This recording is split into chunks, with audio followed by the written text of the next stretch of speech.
So what is up, my broskies? Lupus here, aka Noah, and today we're going to be talking about some Battlefield 4 thoughts and ideas for multiplayer. And before I start off with the video, I'm going to ask you guys if you like the mic quality. This video and my previous video about Call of Duty Ghost, I have used a new mic, and I think it cuts out on the background noise, makes my voice a little bit crisper, and I just like your opinion down below in the comments. So if you like this mic better, then go ahead and comment down below.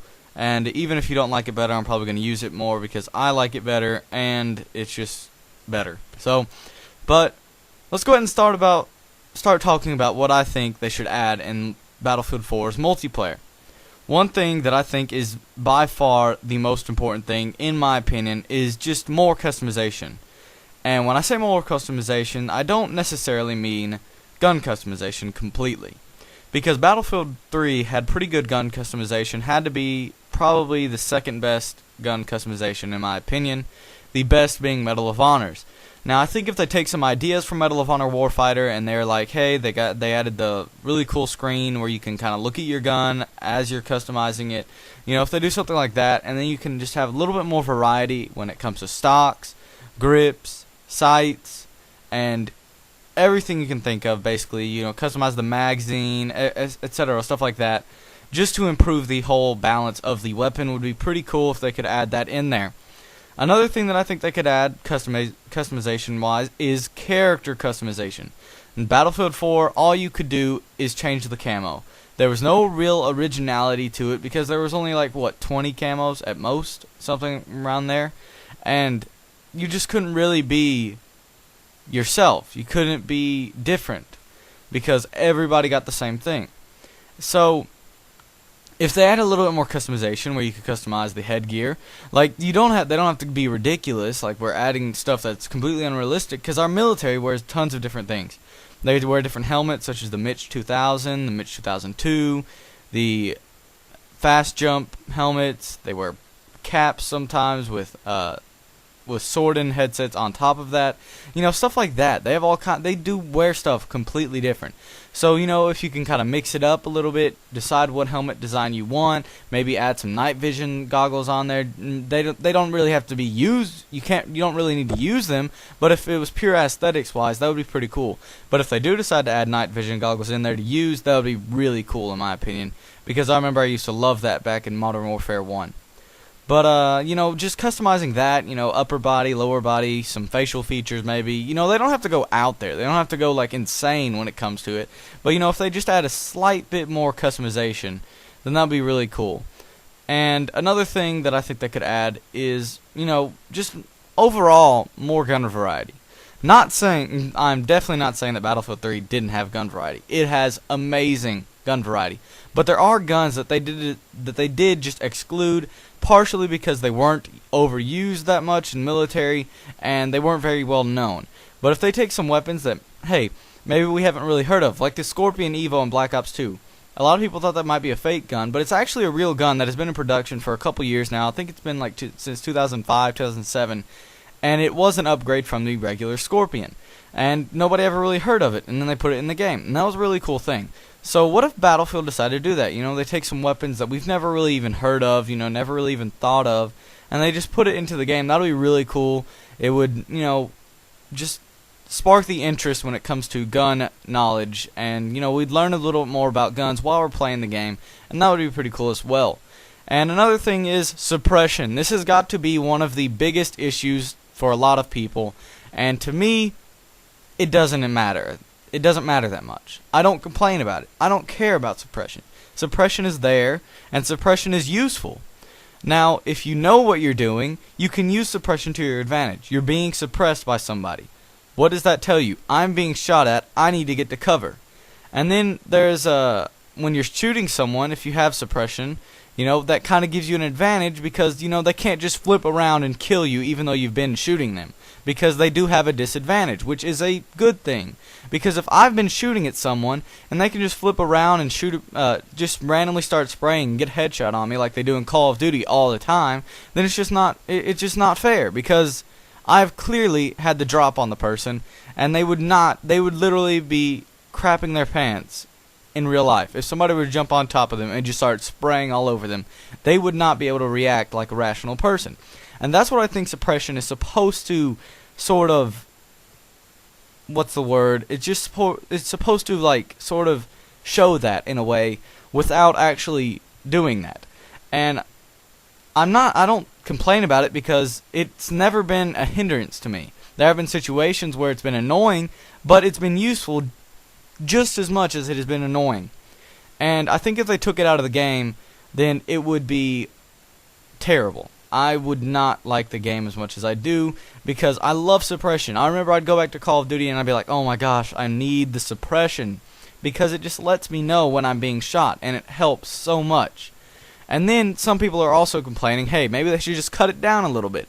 I don't think they should cut it down, honestly. I think where it is now is a good level. Where it wasn't before in the beginning, I didn't like it that much. But now that they've fixed it a little bit and they've changed it up, I like it. People are also complaining that when you're being suppressed, your gun is uncontrollable. It's not completely uncontrollable, but it's uncontrollable enough to cause mistakes. And the reason for that is, imagine this. Let me paint a picture for you guys. You guys are in a gunfight, okay? In real life. And you're being shot at. Are you really going to be able to react and just be spot on accurate on them? Or are you going to be kind of panicking because you have all these bullets whizzing past your face and you're just trying to aim with all the balls that you have to get your shots on target? You are going to have some mistake. And that is what that is kind of showing. That is what it is representing. That is what it is trying to demonstrate to us. And I think they do a good job of it, and I don't think they need to adjust that at all. But they probably will end up doing it because there has been so much complaining about it, and it's just kind of ridiculous because all I think is that everybody should just scrape the sand out of the vagina and put some Vagisil on it, and then we're all okay. But if we move on past that, we can look at some other, more important, in my opinion, things to look at. And one of them would have to be just animations. There are animations that they could add that I think would be great.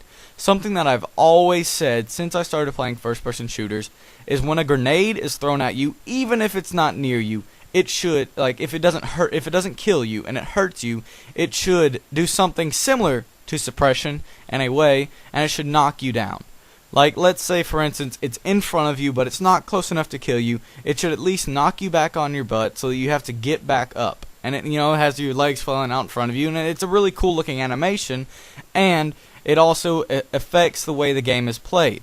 Because you can't just get a certain distance away from a grenade and expect, okay, I know it's not going to kill me because I've been in this situation before in a game. No, because in real life, you're going to have to take cover. And this, when you throw a grenade, will either encourage people to run and get away from it, or it'll encourage them to lay down and get face in the corner and survive.